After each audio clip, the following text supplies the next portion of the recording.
গল্পের শুরুতেই আমরা ইন্সপেক্টর রবার্ট ডিকোস্টার উর্ফ আরডির কাছ থেকে একটা পরিবারের কথা জানতে পারি। সবার প্রথমে আমরা রণবীর উর্ফ রনি সিং এর সম্পর্কে জানতে পারি, যে কিনা একজন সাকসেসফুল বিজনেসম্যান। আর রনির একটা বড় র্যাঞ্চ হাউস আছে। আর রনি ঘোড়াদেরকে ভীষণ ভালোবাসে আর নানা প্রকারের উন্নত মানের ঘোড়া দিয়ে সে রেসের মাঠে ফিক্স করে। আর এই বিজনেসে রনি বেশ উন্নতি করেছে। অন্যদিকে আমরা রনির ছোট ভাই রাজীব সিংকে দেখি। আর রাজীব একজন অ্যালকোহলিক। আর রাজীবের এই মদ খাওয়া রনির একদমই পছন্দ নয়। আর রনি চায় তো যে কি করে তার ভাই এই অভ্যাসে বদলাতে পারে। অন্যদিকে আমরা সোনিয়া মার্টিন নামের একজন মডেলকে দেখি, যাকে রনি ডেট করছিল। আর রনির পার্সোনাল অ্যাসিস্ট্যান্ট হচ্ছে সোফিয়া। আর সোফিয়া মনে মনে রনিকে পছন্দ করে। এরপর আমরা রনির বিজনেস রাইভাল কবির আহুজাকে দেখি। আর সেও একজন হর্স রেস ফিক্সার। আর রনি আর কবিরের মধ্যে প্রায়শই প্রতিযোগিতা হতো। আর কবির রনিকে হিংসে করত।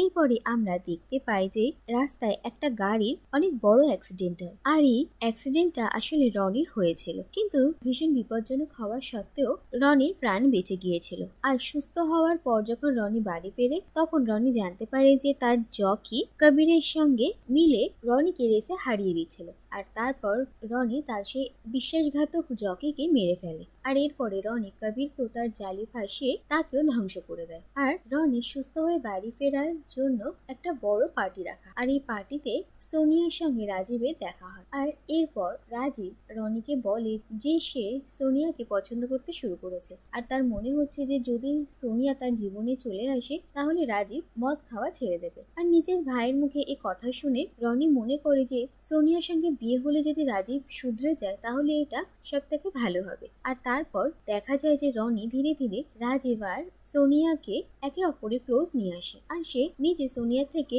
দূরে দূরে থাকতে শুরু করে। সোনিয়াও বুঝতে পারে না যে রনির কি হয়েছে, আর সে লোনলি ফিল করে। আর রাজীব তাকে কোম্পানি দেয়। আর ধীরে ধীরে তারা দুজন একে অপরে ক্লোজ চলে আসে। কিন্তু এরপরে আসল সত্যিটা জানা যায়। আর একদিন রাজীব সোনিয়াকে তার অতীত জীবনের কিছু কালো রহস্যের কথা বলে সোনিয়াকে ব্ল্যাকমেল করে আর বলে যে সে আসলে রনিকে প্রাণে মারতে চায়। আর আমরা দেখি যে রাজীব রনিকে হিংসা করে। আসলে ছোটবেলা থেকেই রনি রাজীবের থেকে সবকিছুতে ভালো। আর এই জিনিসটাই রাজীব সহ্য করতে পারে না। আর এরপর রাজীব নিজের আসল প্ল্যান বলে। রাজীব বলে যে সে রনিকে মারতে চায় আর রনির লাইফ ইন্স্যুরেন্সের $100 মিলিয়ন নিজে আত্মসাৎ করতে চায়। আর যদি সোনিয়া রাজীবের সঙ্গে হাত মেলায়, তাহলে তাকে $20 মিলিয়ন দেওয়া হবে। আর এই অফার শুনে সোনিয়াও রাজীবের শর্তে রাজি হয়ে যায়। আর এরপর দেখা যায় যে রাজীব আর সোনিয়ার বিয়ে হয়ে যায়। আর এরপর ধীরে ধীরে সময় কাটতে থাকে। আর রাজীব আর সোনিয়া বিয়ের পর নিজেদের মধ্যে ঝগড়া অশান্তি হওয়ার নাটক করে। আর এরপর সোনিয়া রনির সঙ্গে গিয়ে দেখা করে আর তাকে জানায় যে সে তার এই বিবাহিত জীবনে কতটা অসুখী। আর রনিকে সে নিজের কাছাকাছি আনতে চায়। আসলে এই সবকিছু রাজীব আর সোনিয়ার প্ল্যান ছিল। আর এরপর দেখা যায় যে একদিন রনি আর সোনিয়া একে অপরে ক্লোজ আসে। আর তারপর রনি এই ঘটনা নিয়ে ভীষণ গিল্টও ফিল করে। অন্যদিকে দেখা যায় যে রাজীব প্রিটেন্ড করে যে সে সোনিয়া আর রনির সম্পর্কে সব সত্যি কথা জানতে পেরে গেছে। আর সে সুইসাইড করার হুমকি দেয়। অন্যদিকে আমরা দেখতে পাই যে আসলে সোনিয়া আর রনির আলাদা প্ল্যানিং ছিল। রনি প্রথম থেকেই জানতো যে রাজীব তাকে মারতে চাইছে। আর সোনিয়া রনির সঙ্গে মিলে কাজ করছে। আর সোনিয়া এরপর রাজীবের আর কি কি প্ল্যান আছে সে সম্পর্কেও বলে দেয়। আর রনি ঠিক করে যে যেখানে রাজীব রনিকে মারার চেষ্টা করবে, সেখানে আসলে রাজীব নিজেই মরবে। আর এরপর দেখা যায় যে রাজীব রনিকে কল করে আর তাকে বলে যে সে সোনিয়া তার সম্পর্কে সব কথা জানতে পেরে গেছে আর সে উঁচু বিল্ডিং থেকে ঝাঁপ কেটে সুইসাইড করবে। আর এরপর দেখা যায় যে রনি সেখানে রাজীবকে আটকাতে আসে নাটক করে আর তার সঙ্গে কথা বলে। আর এরপর সোনিয়া সেখানে আসে। আর রাজীবের সঙ্গে সোনিয়ার কথা ছিল যে সে রনিকে ধাক্কা মেরে ফেলে দেবে। আর রনির সঙ্গে সোনিয়ার কথা ছিল যে সে এসে রাজীবকে ধাক্কা মেরে ফেলে দেবে। আর শেষ পর্যন্ত সোনিয়া রনিকে ধাক্কা মেরে ফেলে দেয়। আর রাজীব রনিকে বলে যে আসলে সোনিয়া আর সেই এই প্ল্যানে একসঙ্গে রয়েছে। আর দেখা যায় যে এত উঁচু থেকে পড়ে রনির মৃত্যু হয়। আর সোনিয়া রনিকে বলে যে তার কাছে ভালোবাসার থেকে টাকার মূল্য অনেক বেশি। আর এরপরে দেখা যায় যে রনির মৃত্যুর কেসটা ইনভেস্টিগেট করতে ইন্সপেক্টর রবার্ট ডিকোস্টা উর্ফ আরডি আসে। আর এরপর তিনি এই পরিবারের সম্পর্কে ছোটখাটো সব তথ্য খুঁটিয়ে খুঁটিয়ে জানতে শুরু করেন। এরই মধ্যে আমরা সোফিয়াকে দেখি যে কিনা রনির মৃত্যুতে ভীষণই ভেঙে পড়েছিল, আর সে আরডিকে জানায় যে আসলে সে আর রনি একে অপরকে ভালোবাসে আর তারা দুজন বিয়েও করে নিয়েছিল। আর এই কথা জানতে পেরে রাজীব আর সোনিয়া ভীষণই অবাক হয়, কারণ এবার রনির ইন্স্যুরেন্সের সব টাকা সোফিয়াই পাবে, কারণ সে তার স্ত্রী। এরপর দেখা যায় যে এই কথাটা জানতে পেরে রাজীব আর সোনিয়া ভীষণই রেগে গিয়েছিল। আর অন্যদিকে আরডি এই কেসটা ইনভেস্টিগেট করতে করতে এটা বুঝতে পারে যে আসলে সোফিয়া রনির কোর্ট ম্যারেজের সার্টিফিকেটটা ফেক। আর এটা জানা যায় যে আসলে রাজীব আর সোফিয়া একসঙ্গে মিলে কাজ করছে। আর সোফিয়া একদিন রনির কিছু ডকুমেন্টস এর মধ্যে নিজেদের ম্যারেজ সার্টিফিকেটটা রেখে দেয় আর রনিকে দিয়ে সাইন করিয়ে নেয়। আর তারপর সোফিয়া আলাদা করে সেই ম্যারেজ সার্টিফিকেটে সাইন করে। আর এইসব সম্পর্কে রনি কিছুই জানতো না। আর রাজীব আর সোফিয়া সব সত্যি কথা আরডি জানতে পেরে গিয়েছিল, আর সে তাদেরকে কনফ্রন্ট করে। আর রাজীব আরডিকে $25 মিলিয়ন দেওয়ার প্রতিশ্রুতি দেয় যদি আরডি এই কেসটা ক্লোজ করে দেয়। আর আরডি তাতে রাজি হয়ে যায়। এরপর আমরা দেখি যে সোফিয়া রনির ইন্স্যুরেন্সের $100 মিলিয়ন উইথড্র করে নেয়। আর এরপর আমরা দেখি যে এবার রাজীবের পথের কাটা ছিল সোনিয়া। আর এটাও জানা যায় যে আসলে রাজীবই ছিল যে কিনা প্রথমে রনির সেই অ্যাক্সিডেন্টটাকে প্ল্যান করেছিল। আর এরপর আমরা দেখি যে রাজীব সে হিটম্যানকে আবার হায়ার করে, যাকে কিনা সে রনিকে মারার জন্য হায়ার করেছিল।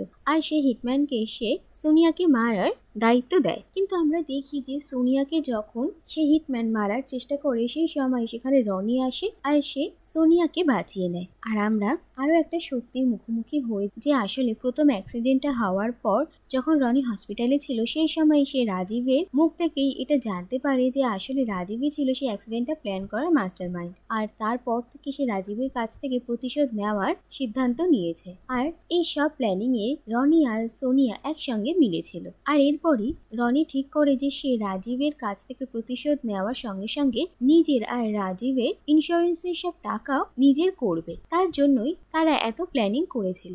আর এরপরে দেখা যায় যে রনি রাজীব আর সোফিয়াকে কনফ্রন্ট করে। আর সব কথা জানাজানি হওয়ার পর রাজীব রনির সঙ্গে আরো একবার একটা প্রতিযোগিতার কথা বলে আর বলে যে এই প্রতিযোগিতাটা জিতবে সেই হবে এই রেসের উইনার। আর রনি রাজীবের এই কথাটাও মেনে নেয়। আর এরপর রনি আর রাজীব নিজেরা নিজেদের গাড়ি সিলেক্ট করে আর তারা এই গাড়ি করে নিজেদের মধ্যে একটা রেসের কম্পিটিশন স্টার্ট করবে। কিন্তু শেষ মুহূর্তে রাজীব জানায় যে সে রনির কারটা নিতে চায় আর রনি তাতে আপত্তি করে না। আর এরপর যখন তারা রেস স্টার্ট করে তখন রনি এটা বুঝতে পারে যে আসলে রাজীব তার এই কারের ব্রেক ফেল করে দিয়েছে। আর রাজীব এই কথাটা ভেবে ভীষণই খুশি হয় যে এবার রনির মৃত্যু হবে। অন্যদিকে রনিও রাজীবকে এটা বলে যে আসলে সে তার এই গাড়িতে বম রেখেছে আর যদি রাজীব গাড়ির স্পিড 100 নিচে নামায় তাহলে সে বমটা ব্লাস্ট করবে। আর এই কথা শুনে রাজীব ভীষণই হকচকিয়ে যায়। আর এরপর তাদের রেস কন্টিনিউ হতে থাকে আর দুটো গাড়ি খুব স্পিডে এগোতে থাকে। কিন্তু শেষে দেখা যায় যে রনি রাজীবের থেকে এগিয়ে ছিল আর রাজীব রনিকে ওভারটেক করার জন্য এতটা তাড়াহুড়ো করে যে তার গাড়ি একটা র্যাম্প ক্রস করতে গিয়ে একটা অপোজিট সাইড থেকে আসা একটা কারাভ্যানের সঙ্গে ক্র্যাশ করে। আর সেখানেই রাজীবের গাড়িটা জ্বলে যায় যাতে রাজীব আর সোফিয়ার মৃত্যু হয়। আর শেষ পর্যন্ত দেখা যায় যে রনি আর সোনিয়া সেই ব্রেক ফেল হওয়া গাড়ি থেকে কোনো রকমে বেঁচে ফেরে। আর রনি এটা বলে যে আসলে সে রাজীবের গাড়িতে কোনো বম প্ল্যান্ট করেনি, রাজীব নিজেই নিজের মৃত্যুর জন্য দায়ী। আর রনি এটা ভেবে দুঃখ প্রকাশ করে যে সে এই রেসটা অনেস্টলি খেলছিল, কিন্তু রাজীব শুরু থেকে শেষ পর্যন্ত শুধু মিথ্যেরই আশ্রয় নিয়ে গেছে। আর শেষে আমরা দেখি যে সোনিয়া রাজীবের স্ত্রী হওয়ার দরুন রাজীবের ইন্স্যুরেন্সের $100 মিলিয়ন কালেক্ট করে। আর অন্যদিকে অলরেডি তাদের কাছে রনির $100 মিলিয়ন ছিল। আর এই $200 মিলিয়ন এবার তাদের দুজনের। আর এরপর যখন রনি আর সোনিয়া $200 মিলিয়ন নিয়ে যাচ্ছিল সেই সময় আরডি তাদের পথের মাঝখানে আসে আর তাদেরকে আটকায়। আর আমরা আরো জানতে পারি যে আসলে আরডি আর রনি হচ্ছে ছোটবেলার বন্ধু আর প্রথম থেকে আরডি রনির সঙ্গেই মিলে কাজ করছিল। আর এরপর রনি আরডিকে $100 মিলিয়ন দিয়ে দেয়। আর টাকার ব্যাগ খুলে আরডি দেখে যে তার মধ্যে বম রয়েছে আর সে ভীষণই ভয় পেয়ে যায়। কিন্তু রনি বলে যে আরডির এখন ভয় পাওয়ার কোনো দরকার নেই, কিন্তু আরডি যদি রনিকে মেরে $200 মিলিয়ন আত্মসাৎ করার চেষ্টা করত তাহলে এই বমটা ছিল সেই সিচুয়েশনের জন্য। আর এরপর তারা দুই বন্ধু তাদের নিজেদের পথে চলে যায়। আর সেই সঙ্গে এই কাহিনীটা এখানে শেষ হয়ে যায়।